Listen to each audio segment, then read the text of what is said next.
Assalamualaikum warahmatullahi wabarakatuh. Ini adalah pertemuan pertama pembelajaran tentang front-end website. Sebelum kita mulai pembelajaran hari ini atau pertemuan pertama,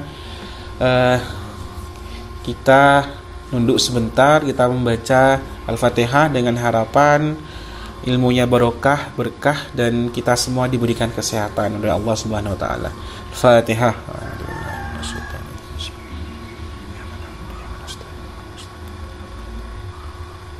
Baik, terima kasih.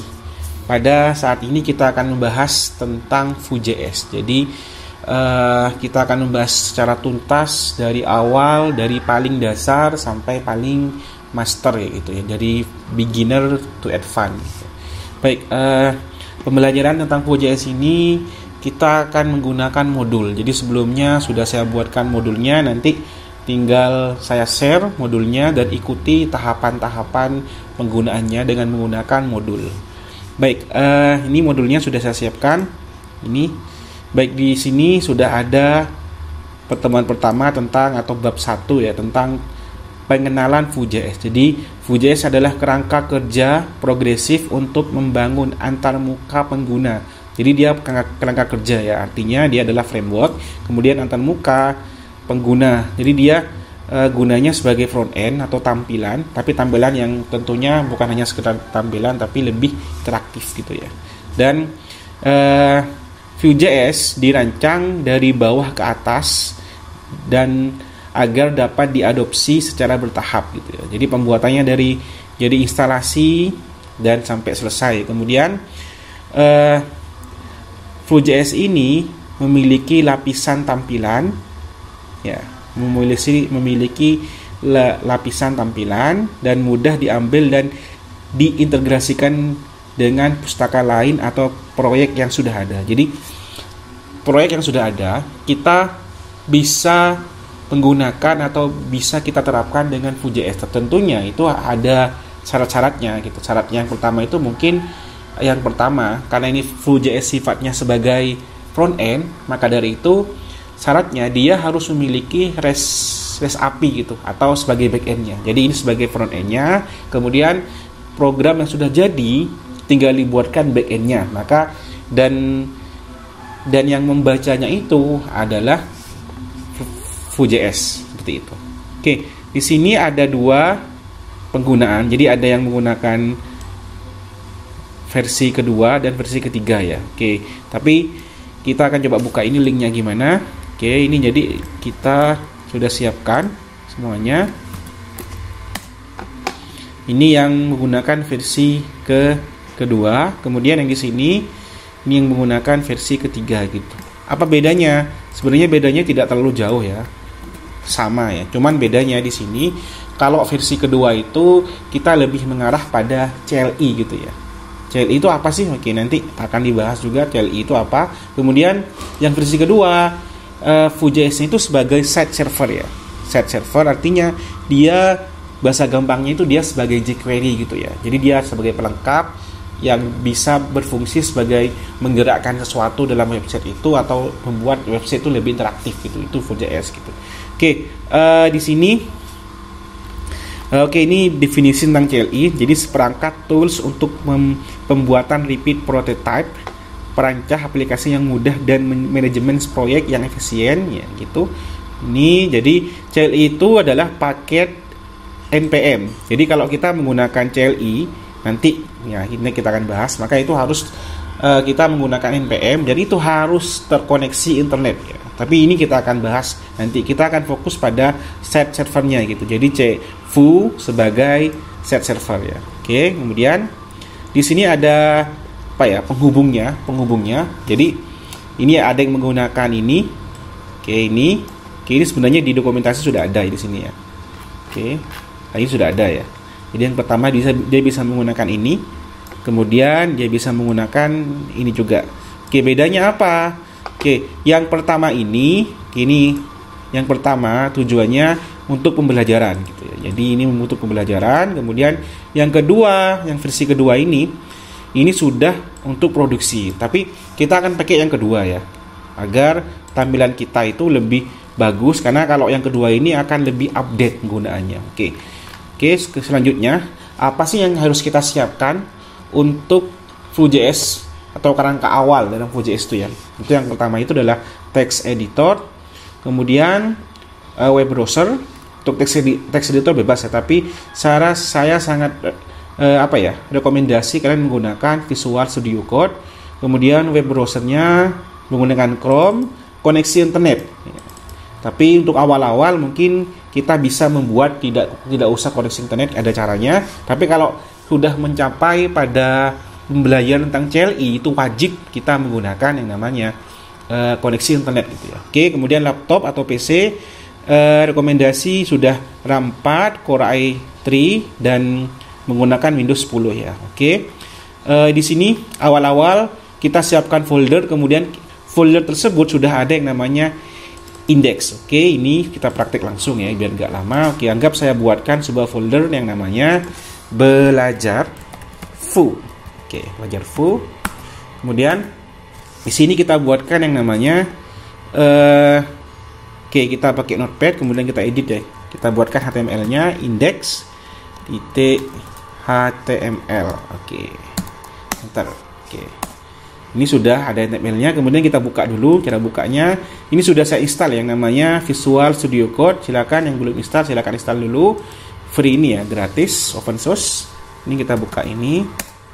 Kemudian kita buka cchot spasi titik ya. Ini akan secara otomatis mengarahkan kepada direktori kita ya, yang sudah kita buka ya. Ini masih kosong. Ini masih kosong ya, tidak ada apa-apanya. Kemudian di sini kita ikuti modulnya dulu. Kita kopikan ini dulu. Ini kerangka awalnya Vue.js.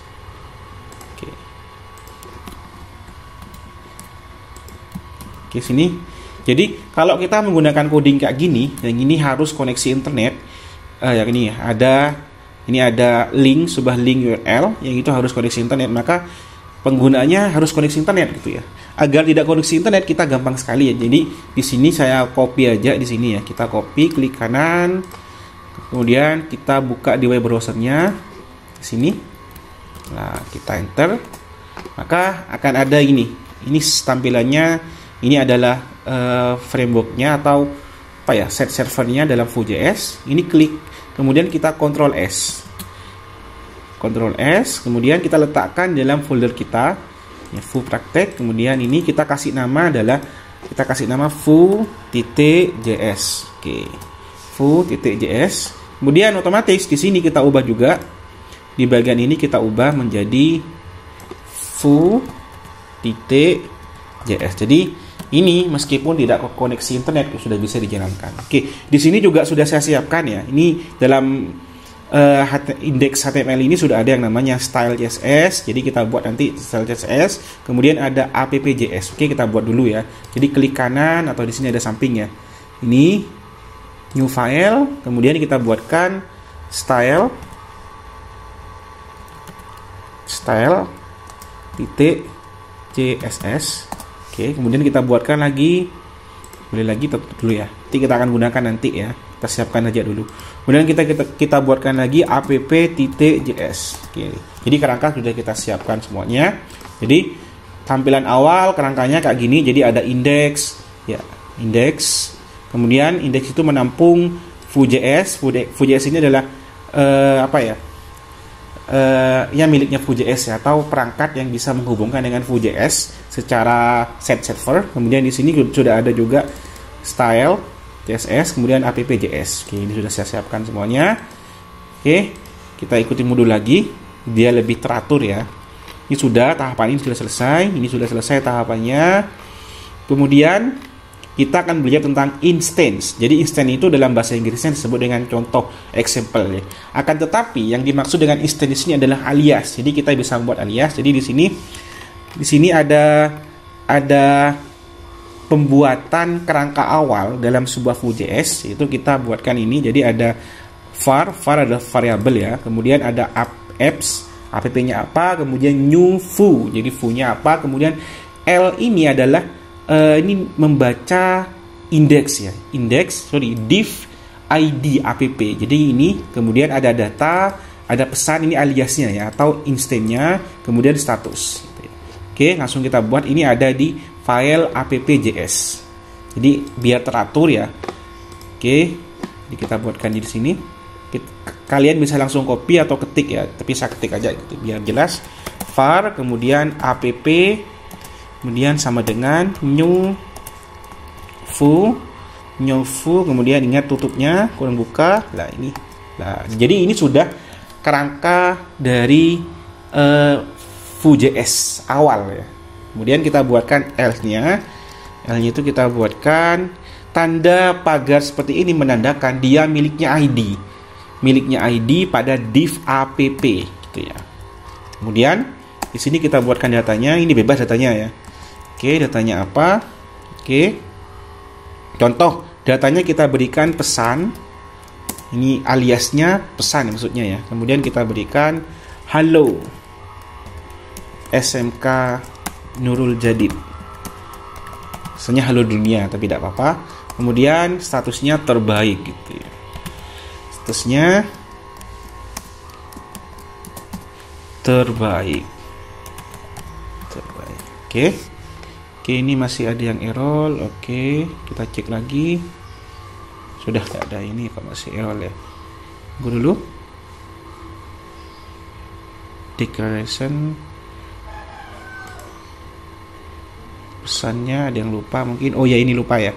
Ini tidak ada titik 2-nya di datanya. Jadi setiap pemberian else data atau nanti pemberian methods komputer dan lain-lainnya harus diakhiri atau ditutup dengan titik 2 ya. Oke, sekarang udah ada error.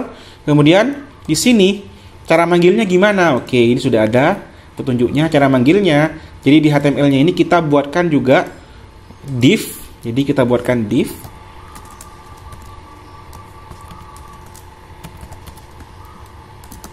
Div-nya. Di sini div-nya oke. Biar agak jelas ya. Ini adalah kata ID. Kenapa ID? Karena di sini nangkapnya adalah tanda pagar. Ingat ya, kalau dalam rumus CSS itu dasar, kalau itu adalah pagar, maka nangkapnya itu harus menggunakan ID gitu ya. Kalau kelas, maka itu nangkapnya dengan cara titik ya gitu ya. Oke, di sini kemudian sama dengan kita berikan yang namanya apps. Oke, kemudian gimana cara panggilnya? Oke, cara panggilnya itu kita menggunakan kalibrasi. Itu istilahnya kalibrasi. Jadi kita menggunakan H1 contohnya ya. H1 tutup. Contohnya kalibrasi 2 kali. Kalibrasi kemudian kita tuliskan pesan. Oke, kemudian kita kasih spasi aja biar jelas. Oke, contohnya status. Oke. Kita save dulu. Oke, kita save. Kemudian bagaimana cara menjalankannya? Sangat mudah sekali. Kita klik 2 kali ini, maka muncul halo SMK Nurul Jadid ya. Ini adalah instance ya, pembahasan tentang instance. Oke, instance. Jadi kita bisa membuat banyak data di sini menggunakan terserah. Dan ingat ya, di sini ada datanya. Bisa menggunakan data apa saja ya. Jadi bisa kalau string itu diikuti dengan tanda petik 1 atau 2. Kemudian integer itu gak usah langsung angka gitu ya. Kemudian kalau boolean itu bisa true dan false dan seterusnya ya. Itu pembahasan tentang instance ya. Oke. Mungkin paham ya? Paham? Ada pertanyaan? Mungkin kalau ada pertanyaan nanti silakan ditanyakan melalui bisa kolom komentar atau lain-lainnya ya. Di sini bisa, atau langsung hubungi saya, komunikasikan langsung dengan saya.